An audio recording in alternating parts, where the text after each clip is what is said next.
If your body feels stiff the moment you wake up, it's not age, and it's not because you slept wrong. Overnight, your body stays still for hours. Joints don't move, circulation slows, and muscles tighten to protect themselves. That's why mornings feel rigid, especially your back, hips, and shoulders.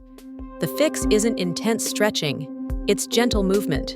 Simple things like rolling your shoulders, slow neck turns, or standing tall and taking a few deep breaths help rehydrate your joints and wake your nervous system up.